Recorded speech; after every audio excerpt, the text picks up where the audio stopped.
같이 사도신경으로 우리의 신앙을 고백하겠습니다. 전능하사 천지를 만드신 하나님 아버지를 내가 믿사오며 그 외아들 우리 주 예수 그리스도를 믿사오니 이는 성령으로 잉태하사 동정녀 마리아에게 나시고 본디오 빌라도에게 고난을 받으사 십자가에 못 박혀 죽으시고 장사한 지 사흘 만에 죽은 자 가운데서 다시 살아나시며 하늘에 오르사 전능하신 하나님 우편에 앉아 계시다가 저리로서 산 자와 죽은 자를 심판하러 오시리라. 성령을 믿사오며 거룩한 공예와 성도가 서로 교통하는 것과 죄를 사하여 주시는 것과 몸이 다시 사는 것과 영원히 사는 것을 믿사옵나이다. 아멘. 찬송가 399장 찬양하겠습니다. 찬송가 399장입니다.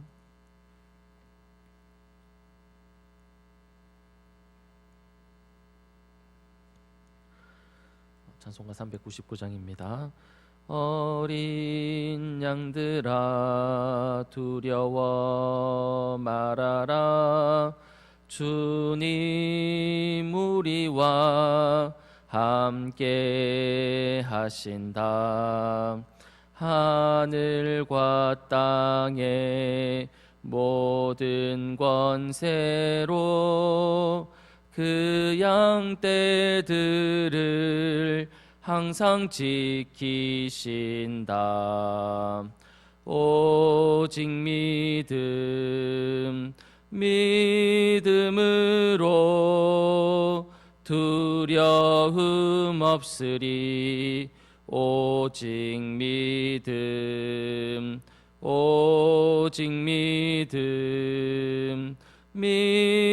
믿음으로 두려움 없으리.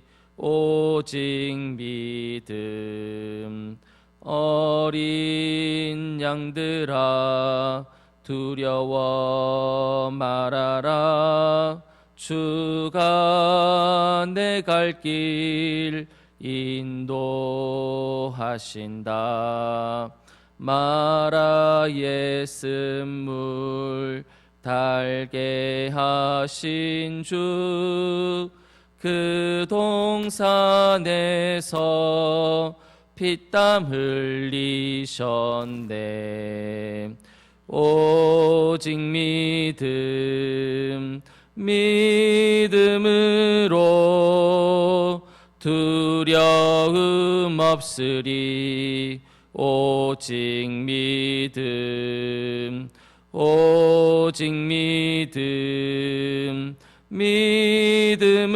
믿음으로 두려움 없으리.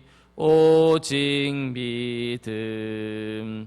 어린 양들아 두려워 말아라. 주님 언제나 함께 하신다. 고난과 역경 환난 중에도 능력의 주님 너를 지키신다. 오직 믿음으로 두려움 없으리. 오직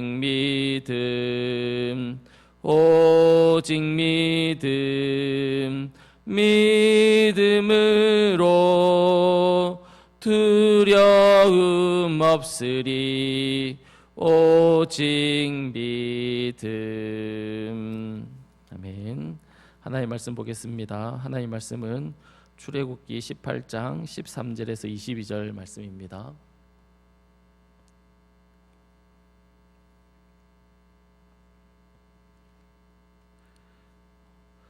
출애굽기 18장 13절에서 22절까지 말씀입니다.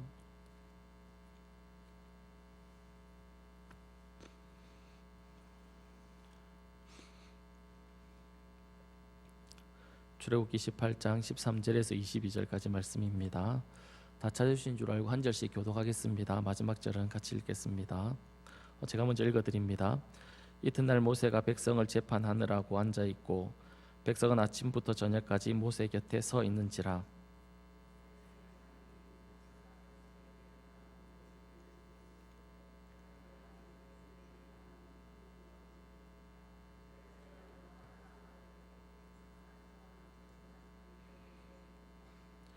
모세가 그의 장인에게 대답하되 백성이 하나님께 물으려고 내게로 오미라.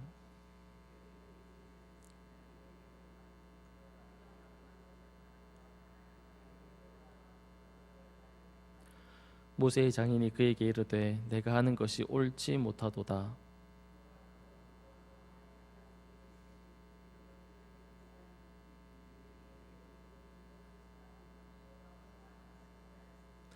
이제 내 말을 들으라. 내가 내게 방침을 가르치리니 하나님이 너와 함께 계실지로다. 너는 하나님 앞에서 그 백성을 위하여 그 사건들을 하나님께 가져오면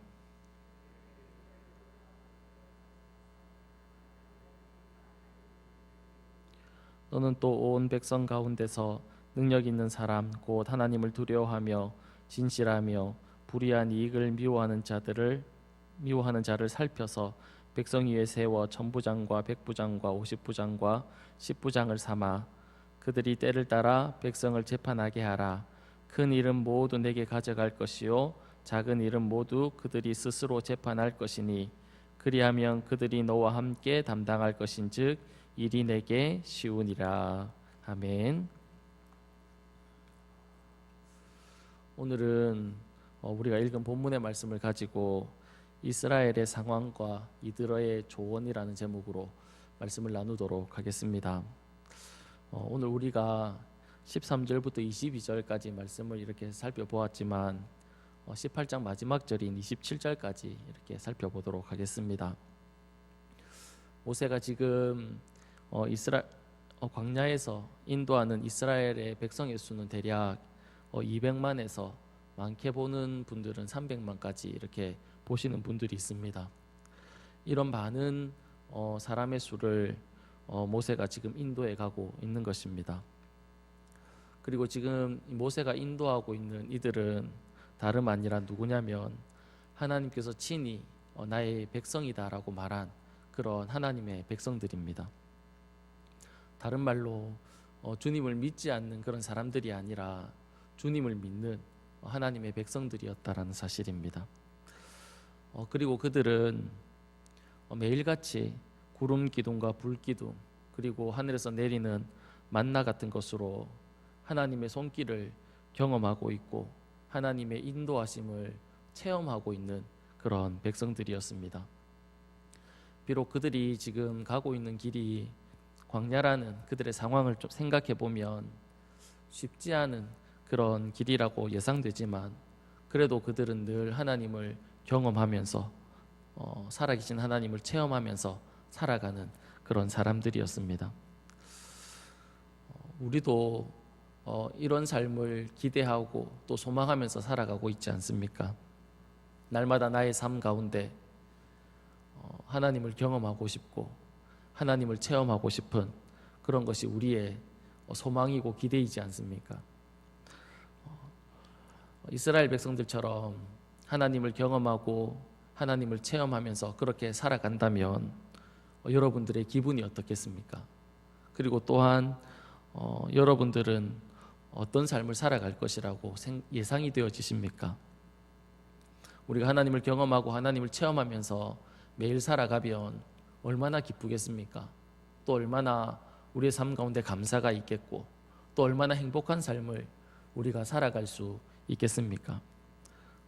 이스라엘 백성들도 날마다 하나님을 경험하고 하나님을 체험했기 때문에 참 기쁘고 행복하게 그렇게 살았을 것이다 라고 그렇게 예상이 되는데 오늘 우리가 살핀 본문을 보면 그들이 어떤 상황 가운데 있었고 그들은 어떤 삶을 살았는지에 대해서 우리에게 보여주고 있습니다. 본문 13절입니다. 이튿날 모세가 백성을 재판하느라고 앉아있고 백성은 아침부터 저녁까지 모세 곁에 서 있었다라고 그렇게 말씀합니다. 모세는 재판을 하기 위해서 하루 종일 앉아있는 상황이고 그리고 백성들은 모세에게 재판을 받기 위해서 하루 종일 서 있는 모습을 우리에게 알려주고 있습니다. 이런 그들의 모습이 우리에게 무엇을 말씀하고 있는 것일까요? 하나님께서 이들은 나의 진짜 백성, 나의 친백성이다 라고 그렇게 말씀하셨고, 그들의 삶 가운데 매일매일 같이 그들을 인도하시고 보호하시고 그리고 하나님을 경험하는 그런 하나님의 백성, 하나님의 공동체 안에 어떤 일이 있었다라는 것을 말씀하고 있는 것일까요? 그것은 다름 아니라 그들에게도, 하나님이 함께 하시고 하나님을 매일 경험하는 그들에게도 문제가 있었다는 것을 보여주고 있습니다. 우리는 생각할 때 하나님이 먹이시고 보호하시고 인도하시고 매일 하나님께서 하나님을 경험하게 하시는데 무슨 문제가 있을까? 날마다 은혜로운 그런 삶을 그들이 살아가지 않을까? 그렇게 생각할 수 있지만 실상은 어땠다는 겁니까? 그들 속에 문제가 있었다는 겁니다. 서로 다투는 일들도 있었고 오해하는 부분도 있었고 논쟁하는 그런 일들도 이스라엘 백성들 가운데 있었다는 겁니다. 그래서 모세는 그 사람들의 문제를 해결해 주기 위해서 하루 종일 재판을 해야 했고, 또 문제를 가지고 나왔던 사람들은 하루 종일 모세에게 판결을 받기 위해서 서 있어야 하는 그런 모습을 우리에게 오늘 본문이 가르쳐 주고 있습니다. 사랑하는 여러분, 우리는 생각할 때 하나님의 백성들이 모인 공동체, 그곳에는 문제가 없을 것이라고 생각하지만 그렇지 않습니다. 우리 인간 자체가 어떻습니까? 문제가 있는 존재들이지요. 아담과 하와가 하나님의 말씀 앞에 불순종해서 범죄한 이후에는 모든 인간들이 다 죄성이라는 것을 가지고 그리고 또 문제가 있는 그런 존재가 되었습니다. 그런 존재들이, 문제가 있는 그런 존재들이 한 공동체를 이루고 있는 것입니다. 비록 하나님의 은혜로 하나님의 백성이 우리가 되긴 했지만 그것으로 인해서 우리가 문제가 없는 완벽한 존재가 되었다라는 것은 아니라는 겁니다. 오늘 그것을 우리에게 보여주고 있습니다. 하나님이 친히 애굽에서 건져주셨고 매일 하나님을 경험하면서 그들이 살았습니다.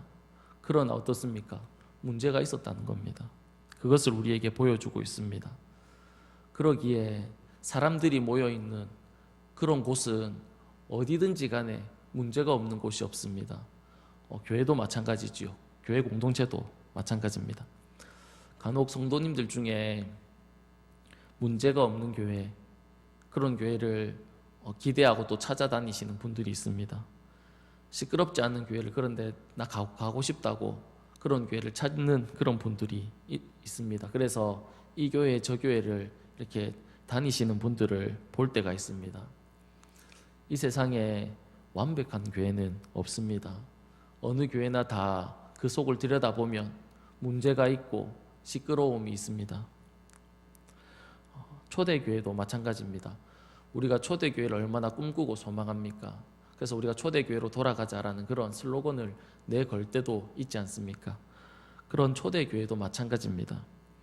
이방인들과 이교도들이 기독교로 개종을 하는 일들이 일어나면서 문화적으로 그리고 종교적으로 차이가 있어서 시끄러웠고, 그리고 또 사도들 간에도 의견이 일치하지 않았습니다. 사도들, 예수님의 제자인 그 사도들이 예수님으로부터 직접 배웠고 예수님과 함께 이렇게 살아갔지만 그들의 생각도 어떻냐면 나중에 달랐다는 겁니다. 주장하는 내용에 있어서 의견이 불일치를 보였다라는 겁니다. 특히 야고보와 사도 바울은 신학적으로 맞지 않는 그런 부분도 있었습니다. 그래서 예루살렘에 모여서 이렇게 회의도 하게 됩니다. 초대교회도 문제가 없었던 것이 아닙니다. 얼마든지 시끄러워지려면 시끄러워질 수 있는 그런 문제를 그들이 가지고 있었습니다. 사랑하는 여러분, 초대교회도 그렇고, 그리고 오늘 본문에서도 하나님을 날마다 경험하는 이스라엘 백성들도 그렇고 문제가 없었던 것이 아니라 문제가 있었습니다. 사람이 모인 공동체 모인 곳에는 문제가 없다는 것, 사람이 모여 있는 공동체, 사람으로 구성되어 있는 공동체가 문제가 없는 곳은 없다라는 것을 우리가 잘 알고 있습니다. 우리가 생각해 보면 문제가 있을 수밖에 없다라는 것을 우리가 알고 있지만 우리는 자꾸만 그 사실을 잊어버립니다. 하나님의 백성인 공동체에 어떻게 문제가 있을 수 있어? 하나님이 모인 백성들이 모인 공동체에는 문제가 없어야지 라는 그런 기대를 우리가 가지고 있고 또 그렇게 되기를 바라는 것은 문제가 없지만 문제가 없어야지 라는 그런 생각을 가질 때가 있습니다. 그리고 문제가 있다라는 것들을 문제가 있을 수밖에 없다라는 것들을 우리가 잊어버릴 때가 있습니다.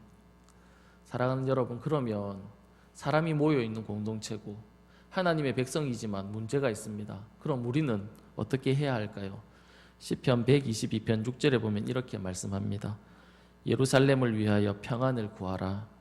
예루살렘을 사랑하는 자는 형통하리로다. 그렇게 말씀하고 있습니다.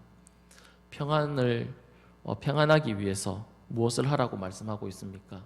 평안을 구해야 한다. 그렇게 말씀하고 있습니다. 그러니까 기도해야 된다는 겁니다. 하나님께서 우리 공동체 가운데 평안과 그리고 기쁨과 행복 같은 것들을 하나님 달라고 우리가 기도해야 된다. 구해야 된다. 그렇게 말씀하고 있습니다. 사랑하는 여러분, 우리 공동체를 위해서 평안을 구할 수 있는 그런 저와 여러분이 다 될 수 있기를 간절히 바랍니다. 한 가지 더 살펴보면 모세의 이런 모습, 그러니까 하루 종일 앉아서 이스라엘 백성들을 심판해주는 그런 모습을 보면서 이드로가 새로운 방법을 제시합니다. 그것이 본문 21절에 나오는데 21절을 보면 너는 또 온 백성 가운데서 능력 있는 사람들 곧 하나님을 두려워하며 진실하며 불의한 이익을 미워하는 자들을 살펴서 백성 위에 세워 천부장과 백부장과 50부장과 10부장을 삼아 그렇게 말씀하고 있습니다. 이드로는 모세에게 너 혼자 일하지 말고 중간에 지도자들을 세워서 일들을 감당할 것을 그렇게 이야기합니다. 제안합니다. 이에 모세가 장인 이드로의 말을 듣고는 그대로 행합니다. 본문 24절에 보면 이에 모세가 자기 장인의 말을 듣고 그 모든 말대로 했다. 그렇게 말씀하죠. 모세는 이드로의 충고를 듣게 됩니다. 이 부분이 참 놀라운 부분인 것 같습니다. 왜냐하면 모세가 어떤 사람입니까? 하나님과 직접 대면했던 사람입니다. 어떻게 해야 되는지 하나님께 직접 방법을 들었던 사람이고 하나님의 직접 지시를 받았던 그런 사람이 바로 모세였습니다. 이런 모세가 이드로의 충고를 들었다는 것은 참으로 놀라운 일인 것 같습니다. 왜냐하면 사실 기도를 많이 하시는 분들 중에 그리고 또 하나님의 음성을 이렇게 듣는 분들 중에는 그들이 가지고 있는 약점이 무엇이냐면 하나님의 뜻을 구하거나 찾을 때 어떻게 하냐면 사람의 의견이나 사람의 충고 같은 것은 잘 들으려고 하지 않습니다. 하나님으로부터 직접 들으려고 하고 말씀을 통해서 직접 들으려고 하지 사람이 얘기해주는 충고는 잘 듣지 않는 그런 약점이 그들에게 있습니다. 그런데 모세는 어떠합니까? 하나님을 대면했던 사람입니다. 하나님으로부터 직접 지시를 들었던 방법을 들었던 그런 사람입니다. 그럼에도 불구하고 장인 이드로의 충고를 모세가 듣고 있는 것을 볼 수 있습니다. 장인 이드로의 충고는 나중에 보면 신약 시대에 와서 사도들이 7집사를 세우게 되지요. 그런 모습과 이제 일맥상통한 그런 모습을 우리가 볼 때 나쁜 충고가 아니라 어쩌면 오히려 더 하나님이 원하시는 그런 뜻을 제안했다라는 것으로 우리가 볼 수 있습니다. 사랑하는 여러분, 하나님은 여러 가지로 우리에게 말씀하실 수 있습니다. 누가복음 19장 40절에 보면 이렇게 말씀합니다. 대답하여 이르시되 내가 너희에게 말하노니 만일 이 사람들이 침묵하면 돌들이 소리를 지르리라 하시니라. 하나님은 무엇을 사용해서도 말씀하실 수 있다라고 얘기하냐면 돌들을 통해서도 우리에게 얘기해 주실 수 있다라는 겁니다. 하나님은 어떤 방법이든지 사용하실 수 있다라는 거죠. 말씀으로도 그리고 또 우리 마음 가운데 감동으로도 그리고 또 꿈으로도 그리고 또 사람의 충고로도 하나님은 얼마든지 우리에게 말씀해 주실 수 있는 분이라는 것을 우리가 기억해서 말씀에도, 그리고 감동에도, 꿈에도, 그리고 사람의 충고에도 열려 있는 그런 저와 여러분의 삶이 다 될 수 있기를 간절히 바랍니다.